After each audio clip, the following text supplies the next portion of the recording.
Hey guys, it's your girl Tavy. Welcome back to my channel.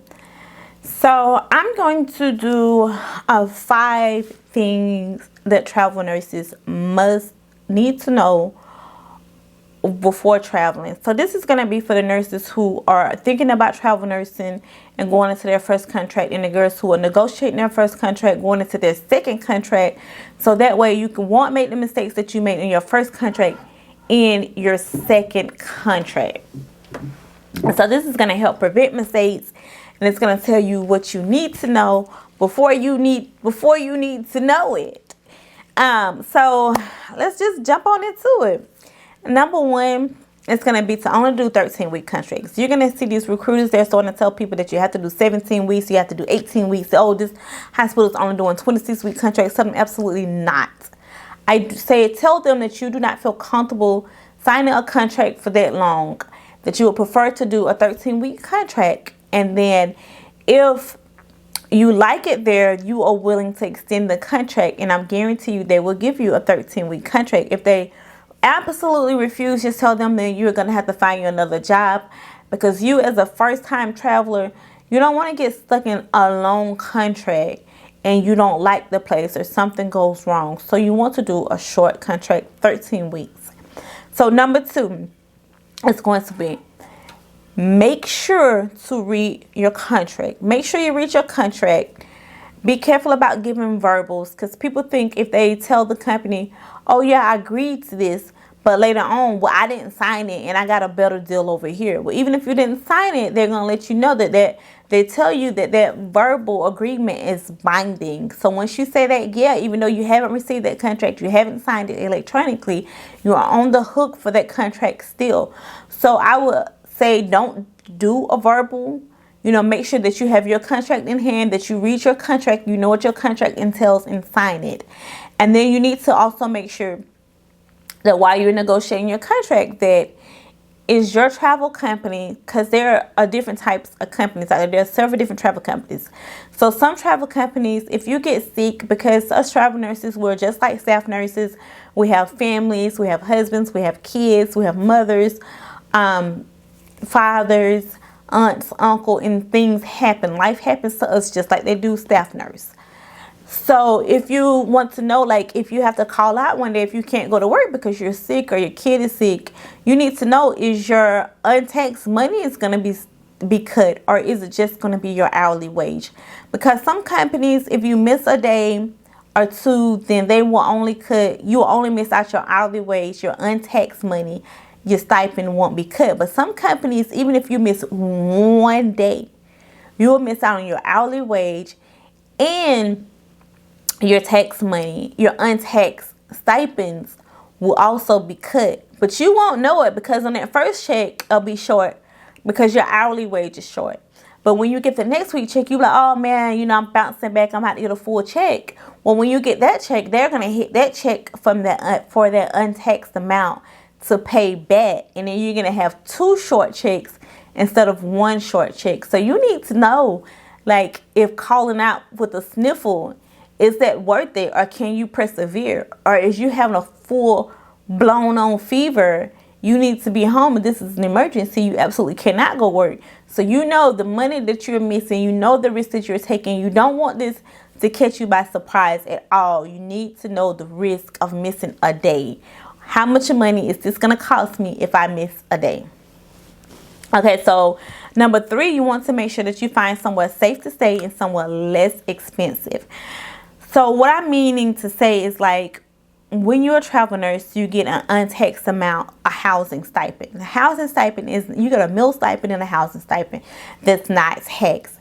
So if you take the housing stipend and you find you somewhere less expensive to stay, then you can bring more money home. But if you tell the company, oh, well, I'm not sure, I'd rather for y'all to find me somewhere to stay, then they're going to take the entire housing stipend away from you, and they're going to pay for your housing.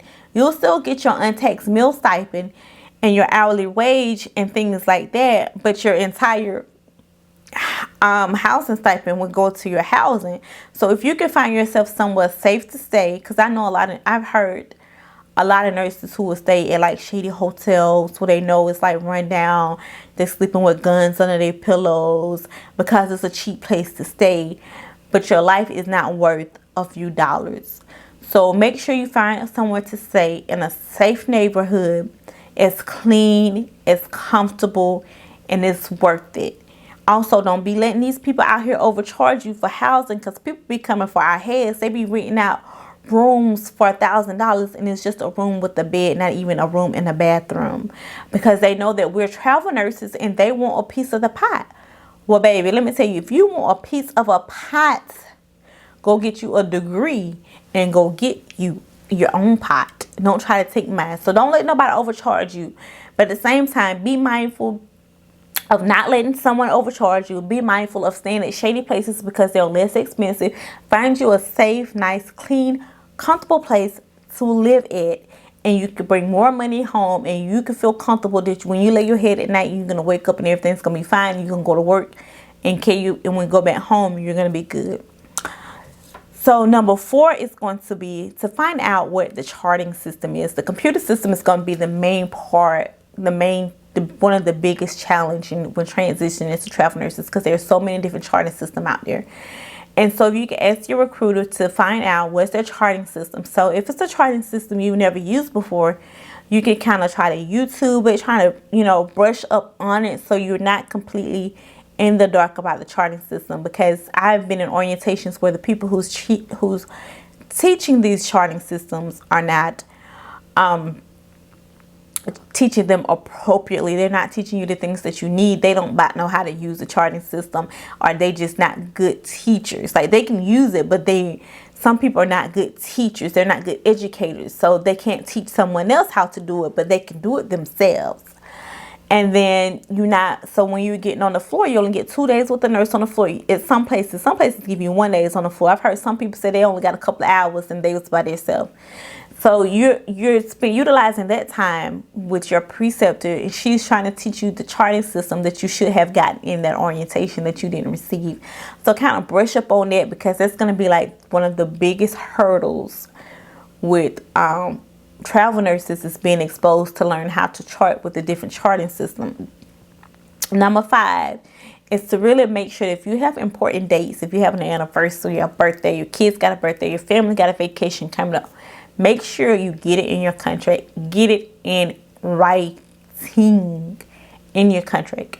If your recruiter be like, oh, don't worry about it, just talk to the manager when you get there. Just talk to the facility, work out the facility. Absolutely do not do that, because the facility is not obligated to give you any time off other than what's allocated in your contract. So if you have a birthday, you have your son's who's got a birthday party coming up or something, you need 3 days off, make sure you negotiate that. Put it in your contract, because if it's not in your contract, you're not guaranteed to have it off.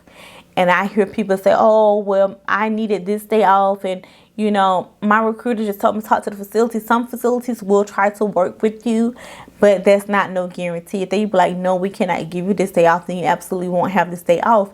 And then if you have a call out, and then if you with one of those companies that's going to cut your stipend, you could be 2 paychecks short because of call out, because you did not negotiate it in your contract.